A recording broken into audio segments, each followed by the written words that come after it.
Critical Blast, where pop culture gets blasted. And good evening, everybody. I am RJ Carter, Senior Managing Editor here at criticalblast.com, on the road and in mobile offices. So we are here at a hotel in Arkansas, and we're just kind of in transition, getting things moved from the old studio to a new studio. But as soon as that happens, later this month, probably beginning of next month, we will be back on track with better lights, better sound effects, just better everything. But that's not stopping us. We are going to continue forward, promoting and speaking with the folks who are out there making the crowdfunded comics for us to enjoy. And tonight, we would like to welcome to the program Mr. Martin John. Martin, how are you tonight? I'm doing well, thank you. So, why are you doing comics? Oh, why am I doing? I think because I'm insane. I don't think any sane person does independent comics, and I say that with but I say that with knowing what I've gone through to get this story out there. So this is a story that's been sitting in your head for a while that you. Oh yeah, this is a story I've had in my head since I was 18, and it's one of those things that as a writer they tell you that you should never do. You should never write the story that epic story. That should be the last story that you write, not the first one. Well, I didn't know any of these things when I started, so I just kind of started writing the comic, thinking that I would pitch it to a company. So I found an artist and I started working with him, and he just was so good that I didn't quit until we were done 12 issues of it. So were you wanting to make this a comic before? I mean, what kind of an impact did crowdfunding, the whole social phenomena of it that's sprung up over the last 3 years, what kind of an impact did that have on your decision to go independent? I don't think this was the commercial. I don't think this is an idea that is commercially viable in a lot of ways. I don't think that I could pitch it to a company and have them pick it up as it is. I think the idea around comic companies, especially the indie comic companies, is to stay away from independent superhero comics. This is an independent superhero comic. It's a superhero idea grounded in that firmly. And I honestly I don't think that anybody else would touch it. Yeah, the competition is stiff out there. The big two don't want any more characters, and the other ones are like, no, we can't beat them, so we're going to put out stuff that's not them to appeal to a different audience. I can get that. But, we've seen crowdfunding people putting out everything, but they're not shying away from the superhero genre. No, and that's a big thing that I've learned recently. It's that when I started doing this comic, I started this comic 13 years ago. So I've seen crowdfunding expand in a huge way during that time. I remember when I was first thinking of putting it out, when I finished it about 7 years ago, because the story's been finished for 7 years now. I was frightened to put things out in crowdfunding. The way that things have gone now, it seems so much easier to get your ideas out in front of people and to fulfill those ideas. Sure. And to be clear, I mean, we think about a lot of times crowdfunding comics as something that just suddenly happened in 2017. But I know as far back as 2013, 2014, at least with my experience, there were people putting out comic books on crowdfunding. Yeah, I definitely remember my big what kept me away from doing crowdfunding at that time was there was a creator call what was his name? Landry Walker, I think. He did a comic called Danger Club, which eventually came out through Image. Okay. And he funded that through Kickstarter, and he messed up the shipping so badly. No, that's wrong. It wasn't Danger Club. Danger Club came out fine. It was Sullivan Slugger. Sorry, it was a completely different one. Okay. Anyways, they messed up the shipping so badly that they were something like $30,000 in debt just from the start. Right? It was one of those things where you're just watching it from the sidelines, and I'd ordered the copy of it, and you're saying to yourself, this is never going to get to my door, you know? And I think a lot of people still have those fears from early crowdfunding days, and that is not where we're at today. Yeah, I mean, well, it's certainly not like there haven't been cases of even within the last 6 months to a year of people who've just fallen flat with money in hand and gone. Yeah, I think there's a chance that you're always gonna take with crowdfunding, and it's unfortunate because for those people like me and a lot of other people out there that really want to like engage an audience and get their product into someone's hands, they give us a bad reputation.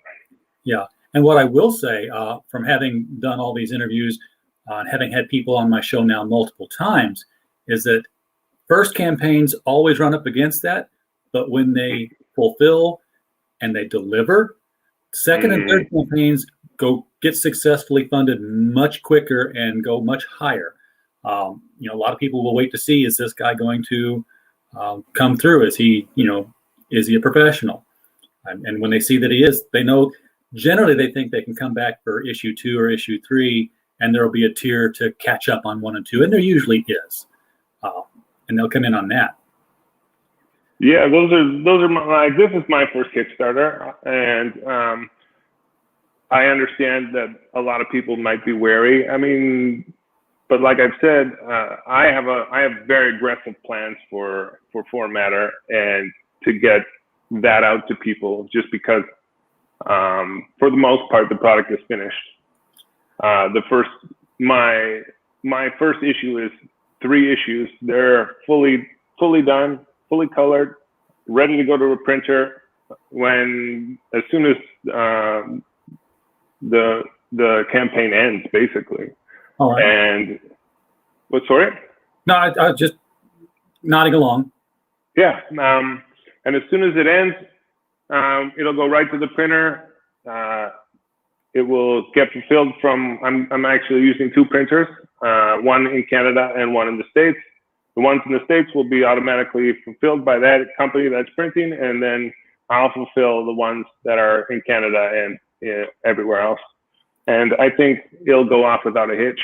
All right. Now, you said your first issue is 3 issues. Is this 3 individual books in this one campaign, or is it 3 books in 1 trade paperback size? How does that? It's 3 books in 1 trade paperback, so it's 80 pages total. Okay. I think of it as 3 issues because they were the story that's in there was made to be issue 1, issue 2, and issue 3. It's all coming out as issue 1. All right. So it's a graphic novel in 3 acts. Is it self-contained, or is it leading into 4? It's a to be continued. It ends on a cliffhanger. Okay. As all classic comics do. I wrote every issue to end on a cliffhanger, and it's a 12-issue story. So think of it in the vein of like a maxi series, Watchmen, that type of thing. All right. Well, you have a video on the matter here, and I'm going to throw that up here before we look at the Kickstarter page. Let people get a glimpse of what's to come here. We'll be right back after this message.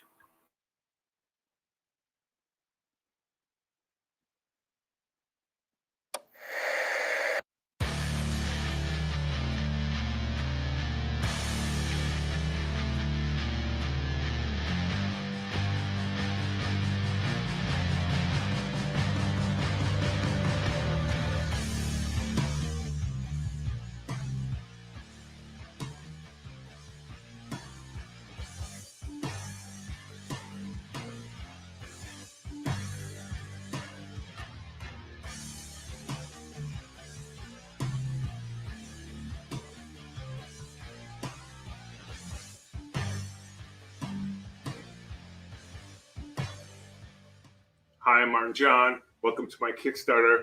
We're funding the first 3 issues of Foreign Matter. And it's going to be so much fun for you guys. Oh.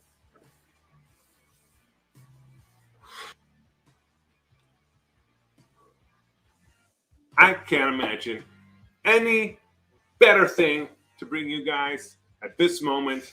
Pure escapist fiction, pure, fantastic, out of this world superhero action.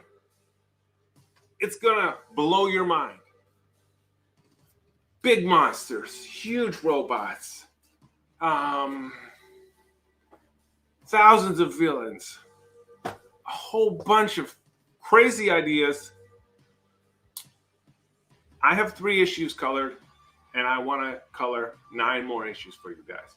All 12 issues are already finished. I need to color 9 more issues, and I have the perfect colorist for the project. He's amazing. There will be samples on our page that you can check out. I can't even articulate how much this means to me to finally be here, finally bringing this to Kickstarter, finally bringing this to an audience. Oh, man, it's been a long road. And I hope you guys enjoy it.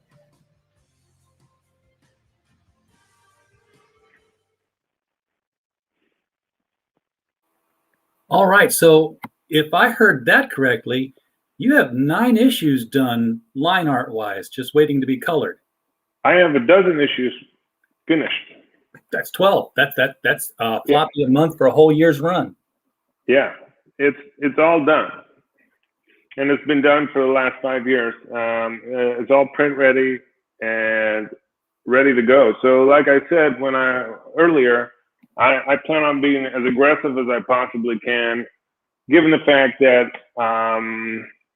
I still need to color like 9 issues. I already have the 4th issue is being colored right now.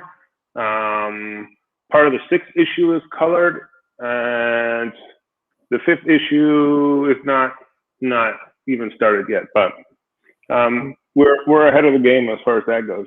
Yeah, and I will say that I think it's really smart that you didn't try to kickstart a 12-issue compendium because of the cost that would be, especially for a first-time Kickstarter. That would definitely be something that people would, maybe shy away from. But for the goal you've got for this 80-page, which you've already surpassed, by the way, you've more than doubled it.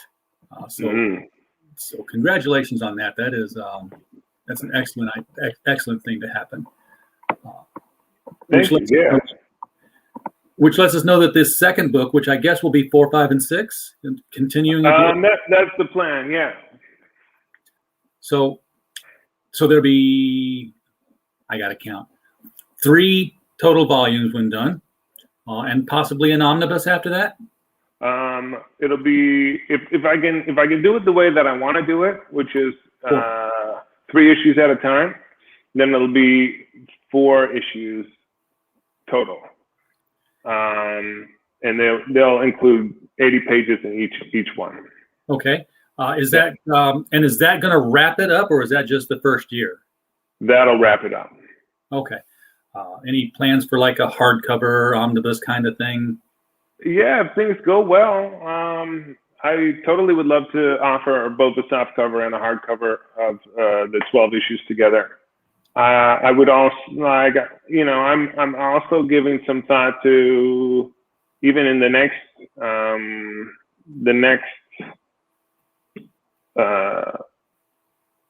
Kickstarter after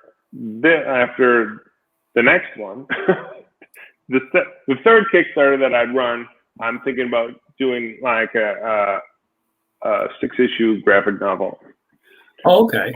So you'd be like all those Harry Potter movies when they came out. Hey, we know that we're only, there's going to be 8 of them, but we've done 4. You want to buy all 4 together in one box? I get you. Some people are trade waiters, Exactly. I think I'm thinking about doing it. It all depends on the reception, right? If I'm flooding the market with too much of this stuff and people are going to wait, then I'll see, right? Sure. I mean, yeah, that's the one thing about crowdfunding is that you're putting it directly. Your customer is the direct reader, so you're not dealing with stores who are going to speculate. You're dealing with somebody who actually wants to read your comic. Yeah, and this is a very story-driven comic. There's a huge thing that happens in the 6th issue. So right at the end of the 2nd issue, and it's kind of one of those invincible moments or like a Thunderbolts moment where you're just like, oh, that's completely different from what I was expecting. Oh. So it's a moment where that'll leave you hopefully wanting more. So the first tier I'm looking at here is this for the PDF. It says PDF adult, adults only. So this is something I had not noticed before. If we're talking about an American audience, it can't possibly be severed heads and blood and gore because teenagers. No, it's a modeled after a heavy metal story, so it's not. There's a little bit of light nudity. Okay. Yeah. We just sold a bunch of copies now just by saying that. You know that, right?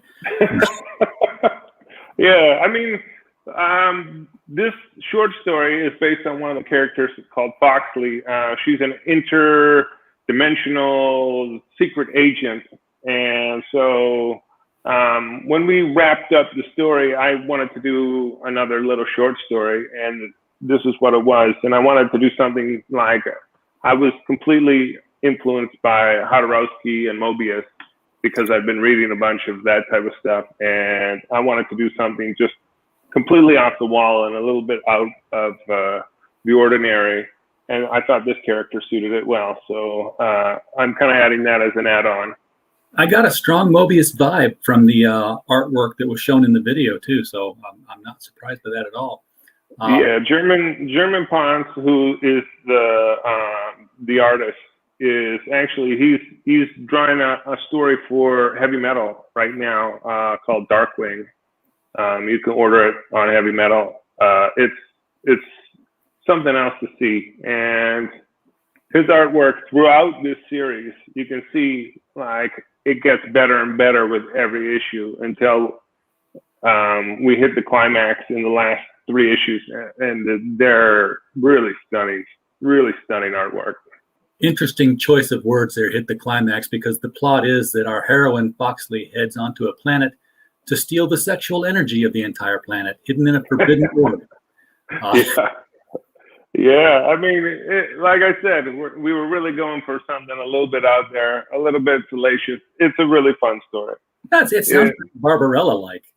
Yeah, it is. There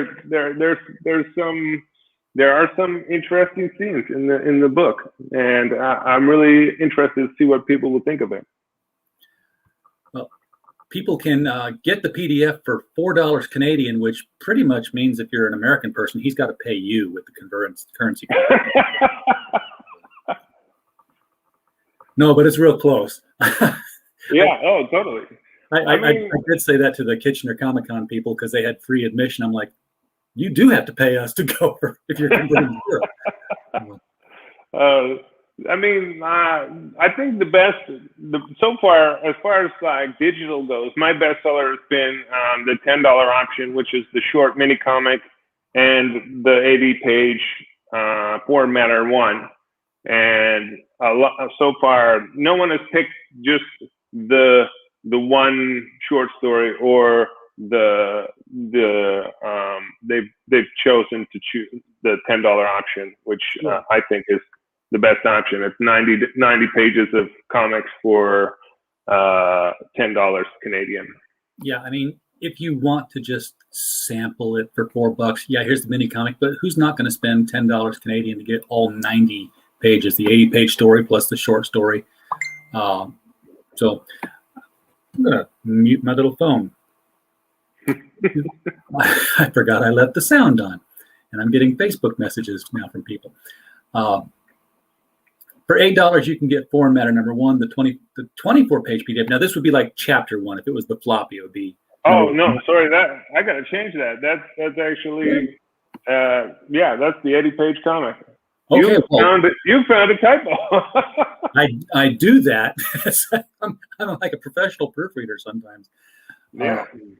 And for $10, which is about $8 US, you get both. So this is where you want to jump in. And apparently people are. I mean, 18 people have jumped in on this already.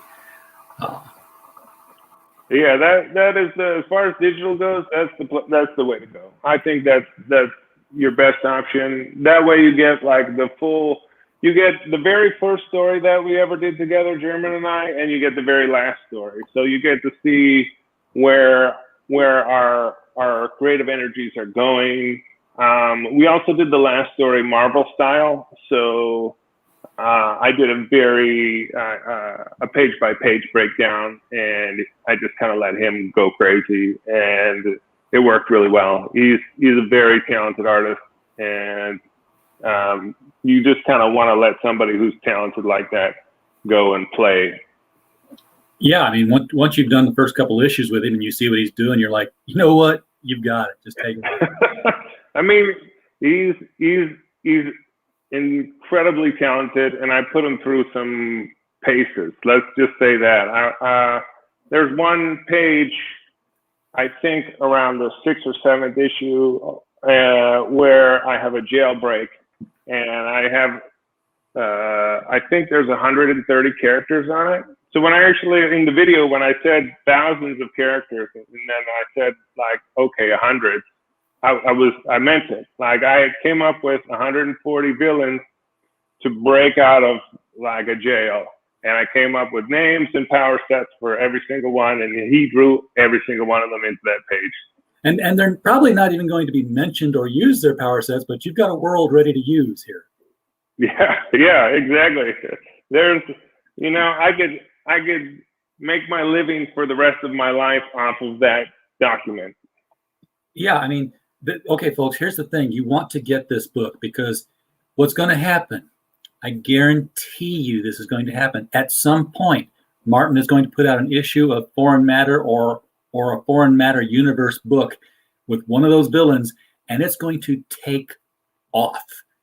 And someone's going to realize, hey, there's a tiny little picture of this villain in this book, his first appearance, and there's going to be a mad dash to eBay to try to find it. So. Oh yeah. I mean, like, trust me on that. There's a lot of interesting characters in there, and I mean, even right from the first, one of the characters in the book is called Demon Mathematician. I don't know where that came from. I don't care. I love it. He summons demons from hell by using mathematical equations. He's a villain in the book. He's featured in maybe 4 pages, but it's just too good of an idea to throw away, Yeah, I mean, arcane algebra. That's just. I love that idea. That's very cool. I was getting ready to scroll down further here because I'm like, here's the issue itself for 25 Canadian dollars, about $20 US. Mm-hmm. And that's it. And that's it. That's yeah. It's a very, very simple.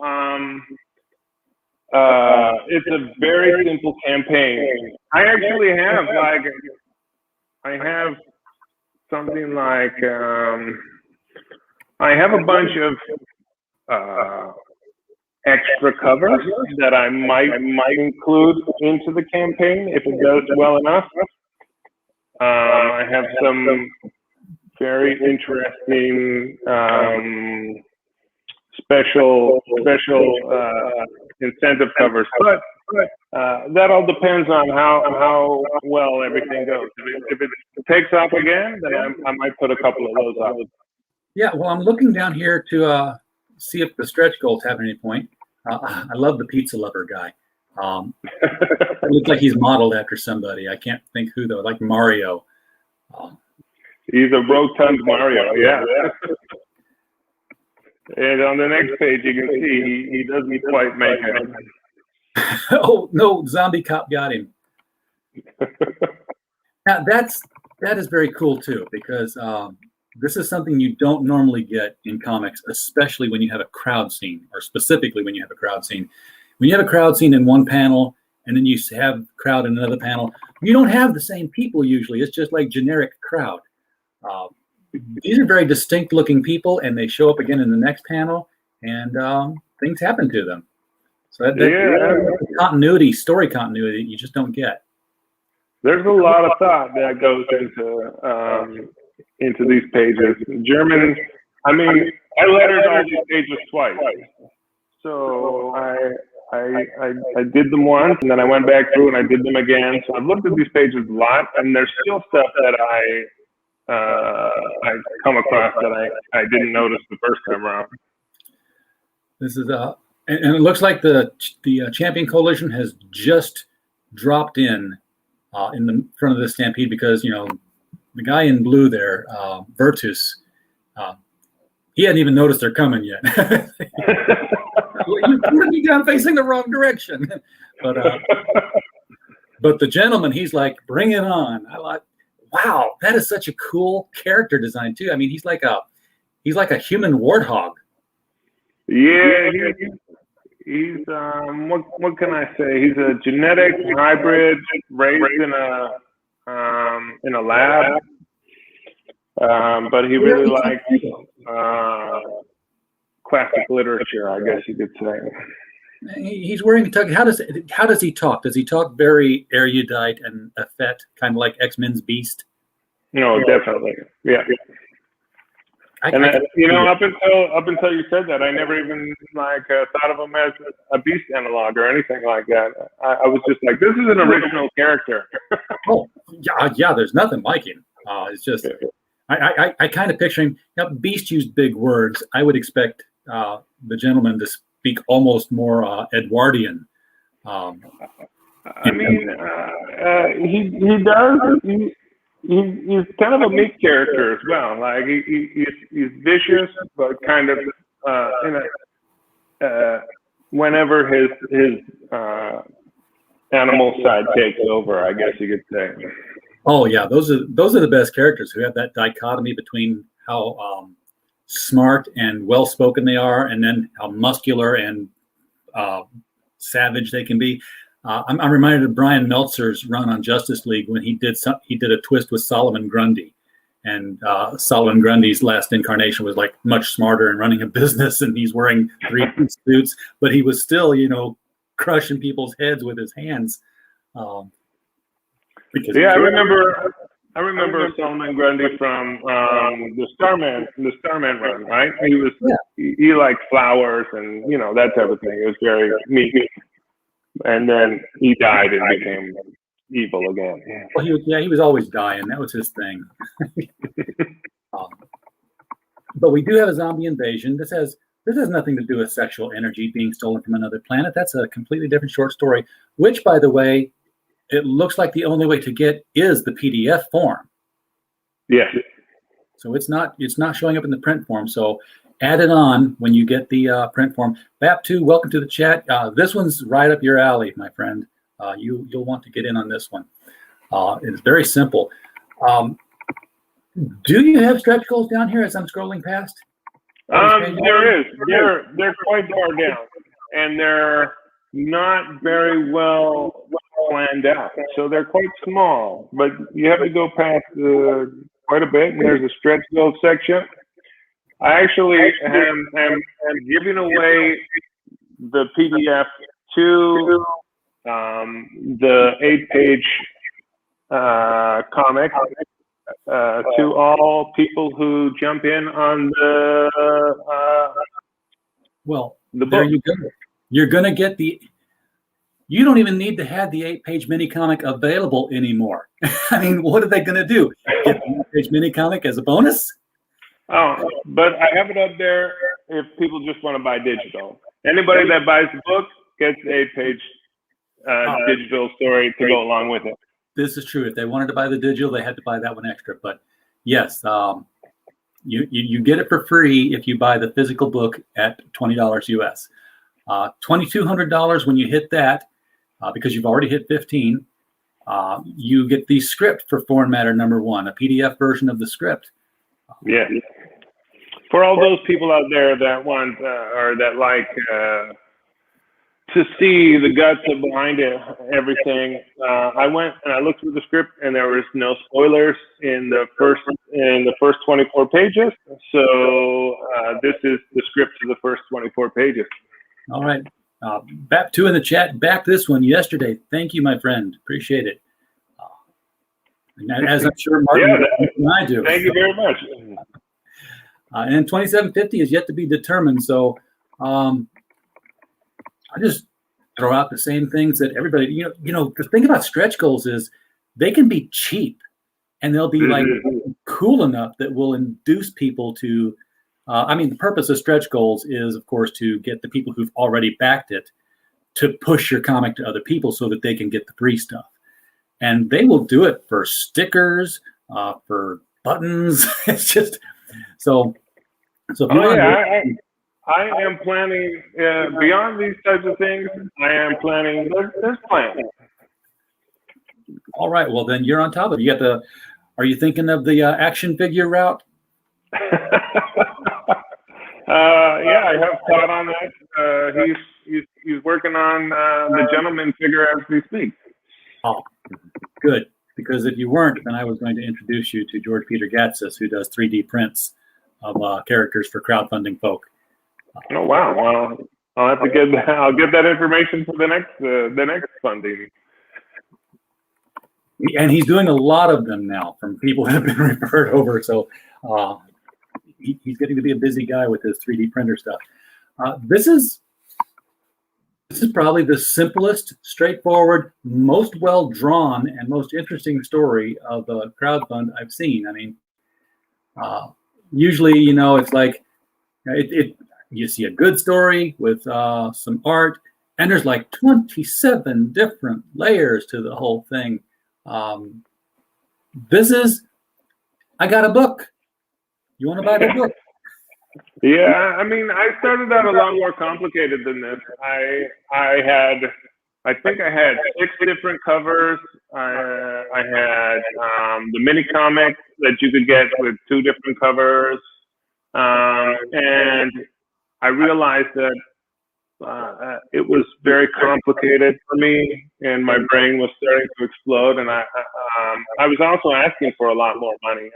I was trying to raise, I think, somewhere in the realm of $7,000. Oh yeah. And I figured I've never done this before. I want to make sure that everyone's happy and that I don't go insane.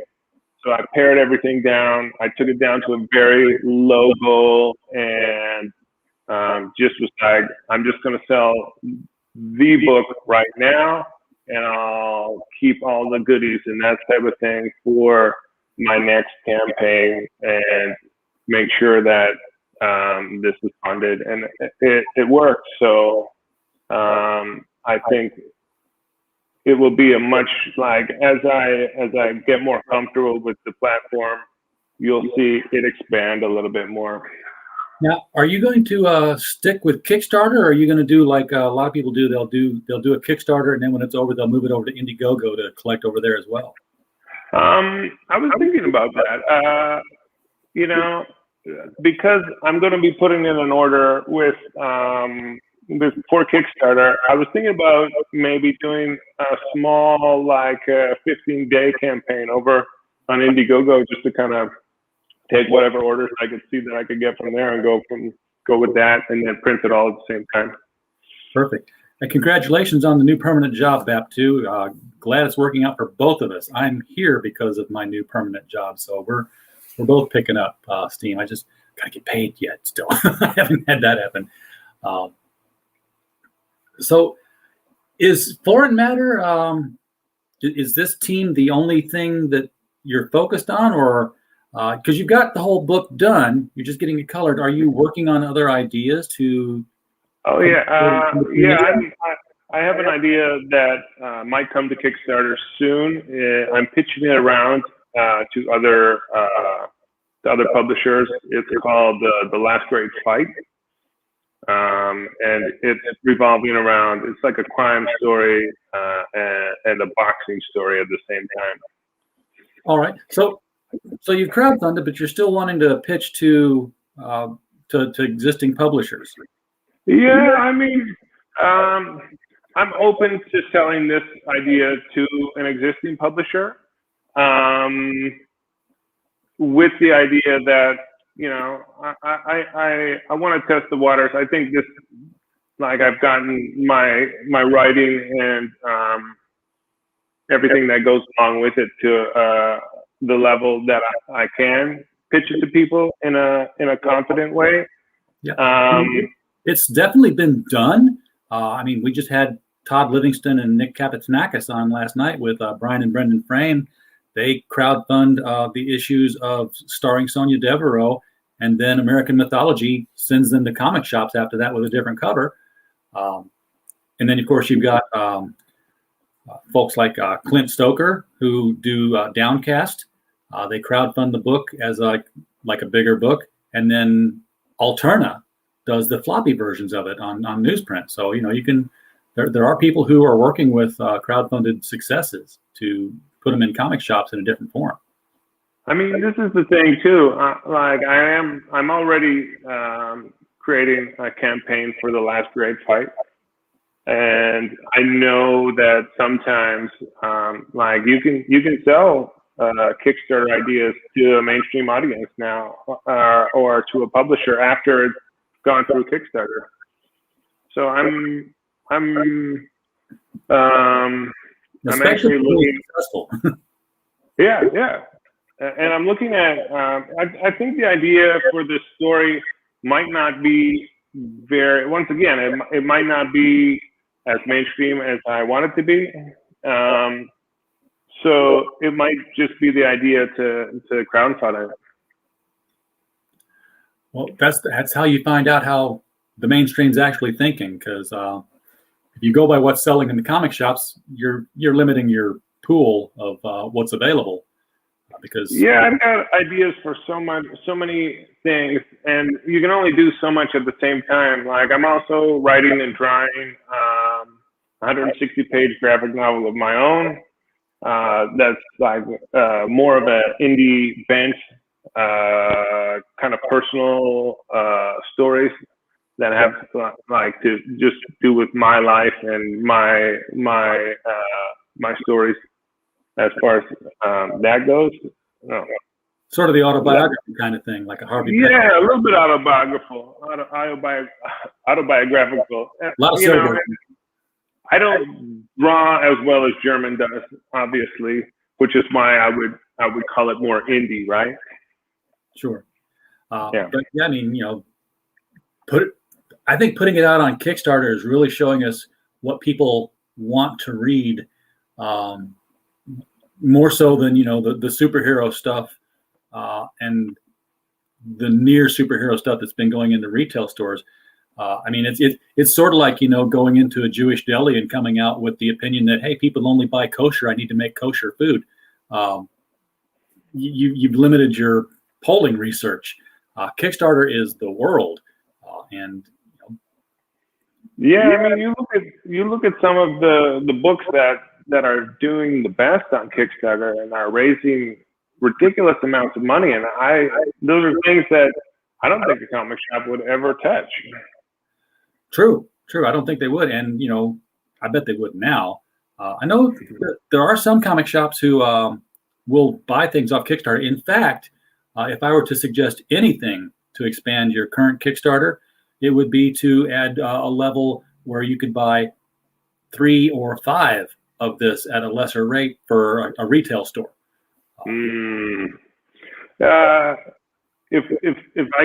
If I had shipping figured out in a better way, then I would offer that. Right now, I'm still a little iffy on the shipping part, which I will understand more as this goes along. Yeah, you'll learn. And I encourage you to certainly reach out to the other people who are crowdfunding, because that's the other cool thing about crowdfunded creators that's different from the so-called mainstream, is that DC's not going to go to Marvel and say, hey, we're trying to do something. What's your experience with this? Does it work for you guys? Because Marvel's going to say, go pound sand and figure it out on your own. Crowdfunding's like, oh yeah, I was there one time and I accidentally did this and I figured out you got to do that. Don't do this because it's going to cost you. And you're like, oh, okay, cool, thanks. They're building each other up because it's they understand this whole rising tide raises all boats concept. Yeah, I've definitely reached out to a couple people, gotten a hold of them, and talked about cross promotion. And I have a group of writers that currently, I think maybe there's 15 of us in a Discord, and we kind of like bat guns back and forth. They're good people to talk to because a lot of them have run Kickstarter campaigns of their own. Yeah, and cross promotion, like you said, that's something else that again you don't get in the mainstream as often. IDW has worked it out, Dynamite's worked it out, but it's all been with the lesser publishers and such. But yeah, there's tons of books out there now that's like, hey, these 3 characters are all in this one big fight together, and they belong to 3 different crowdfunding creators. They're just coming together for this one book. Yeah, I love that. I love the idea that people can take their audiences and blend them together. I definitely, with Form Matter, there's a guy out there called Dan Butcher, and before my huge hiatus on this, we actually talked about blending his comic, which is called Vanguard, with mine at some point, and I thought that would be a really good idea. And that was, I don't know, 7 or 8 years ago. I love the idea of crossovers, but we've gone all this far into the interview and we have not talked about why the book is called Foreign Matters. I mean, we've seen zombies and we know that it's a superhero book. We have no idea what it's about. Why is it called Foreign Matter? It's explained in the book, and it's part of the mystery, I think. Well, I hope so. If I went too far into it, I think I might ruin the story. It's one of those things. It's supposed to be a little mysterious, like what is the foreign matter? What does that mean? How does that come into play? It's something to ask yourself as you read it. But there is a foreign matter involved here. Oh, definitely. Yeah, there definitely is, and by the end of the second issue, with the next Kickstarter, you will know, 100%. All right, but other than that, it's going to be superhero action with some very strange genetically modified creatures in it, because this character we're looking at here on the lower right of the video screen, that is not the gentleman. That looks like some sort of a wizard out of the Dark Crystal, one of the Urskeks. Yeah, his name is Mystic Lizard. He is he's a sorcerer. He's a magically enhanced rapture, I think was the way that we had him go. That's I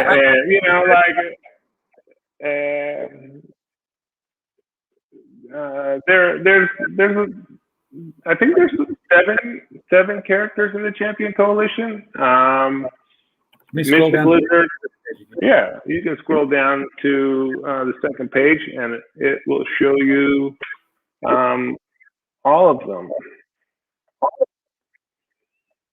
All right, so yeah, we got it's a little small for my eyes to see. Is there a way I can blow that picture up? Does it? Nope, it's not clickable. Okay, but you got the gentleman who's the big warthog in the tux, and then next to him, to his left, we'll go counterclockwise here. I can't read her name. That is Foxley. That's the character who the 8-page story is based on. The intergalactic secret agent. And then beside her is Phantasm Prime. He is a vigilante superhero based out of Houston, Texas. Beside him is Mystic Lizard, the one that we were just talking about. He's the magician and dinosaur. And above him, the large robot character, his name is Cranium Case. He is the brain of someone who has been cased inside of a robot body. And then in the middle is Selma, and the first issue kind of revolves around who she is and how she pertains to everything. So the first 24 pages kind of is her little origin story, and that is just to kind of get you in the world of foreign matter. It kind of warms you up. It's the first 24 pages, I would say, are just kind of this primer, like, oh, it's an adventure of this super team, and we're just kind of getting you into the world, kind of easing you into it, kind of giving you a light adventure. There's a villain called the Skeleton King who is involved with Selma and having made her into somewhat of an undead. Yeah, because it says undead ? So she may not be, maybe something different. Yeah. And then above her, we've got Virtus, the electrical defender. Yes. Yeah, he's kind of one of the main characters. You know, like there is kind of a trinity to this. There is like they're kind of like Justice League analogs in a way. Virtus is kind of your Superman analog. Phantasm Prime could be that Batman type of like mirror.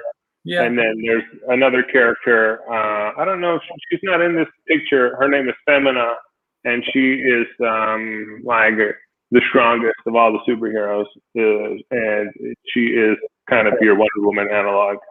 Yeah, and then I guess Mystic Lizard would be sort of your Martian Manhunter. Yeah, you could say that. Doctor Strange, that type of thing. Yeah. But they all have backstories, and so I have single sheet backstories that are included in for all the characters in the issue that is here. So it gives you their backstory. It gives you like it's you remember like Who's Who or that type of book. I love those. Yeah, or the Marvel Handbook of the Marvel Universe. Yeah, they all have pages like that are included in the book. Those are cool. I love those things. Yeah, I mean, I spent a long time coming up with the backstories for the characters, and I think I really enjoyed the Who's Who when I was younger. You got to kind of have an idea of like who everyone was, what their powers are, what their backstory was, and then you don't have to go through and explain it. And you know, I kind of hate text in comics, but at the same time, it allows you just to give people like a complete download of the backstory and that type of thing. Sure.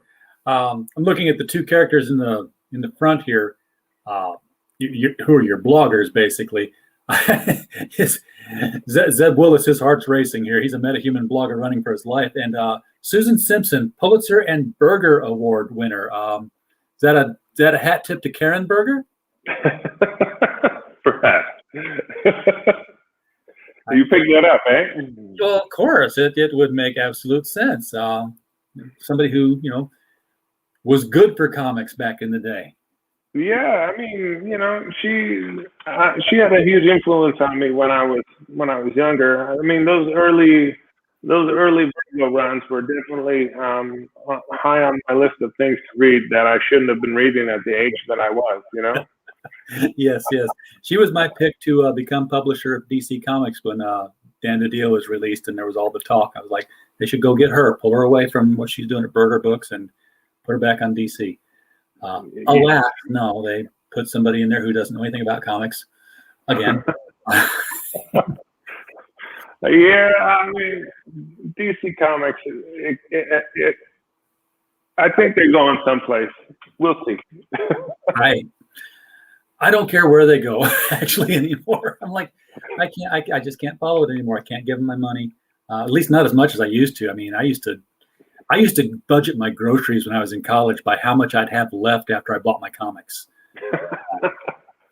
Yeah, I mean, I definitely have had piles of comics. I've gotten rid of 2 collections in my life that I will always regret, and then I will always be attempting to repurchase, I guess you could say. Always looking for the ones you had and finding out that you're paying 10 times more for them. I had the first Wolverine and the first Punisher at one point in my life. I will never get those back. No, I never was like a collector. I was always like a curious reader. So all my copies were reader copies, and they would just be like thrown around the house.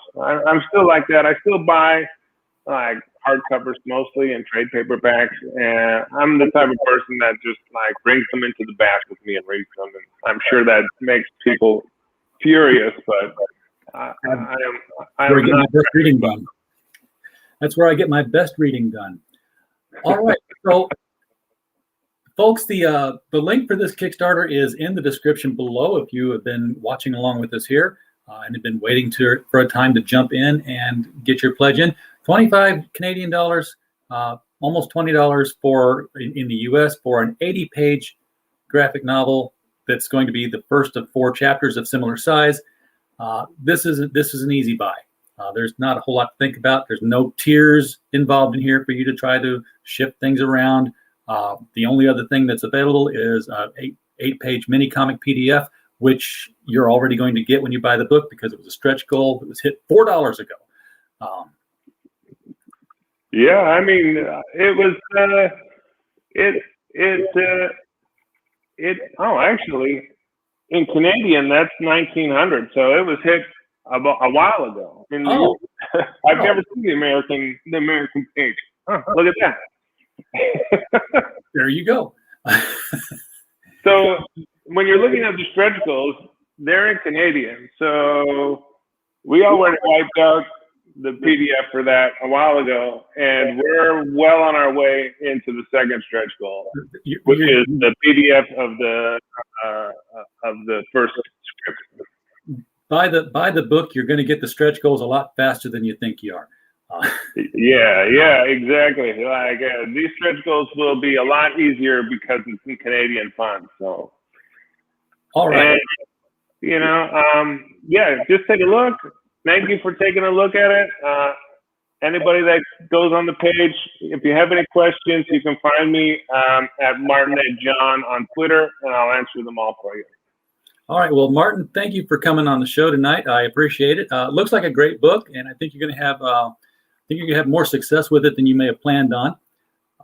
Thank you. I appreciate you having me on. Everybody in the chat, we'd like to thank you for coming by as well. We would not have a show without you coming by and meeting our guests and backing their books. So we are always appreciative that you're here.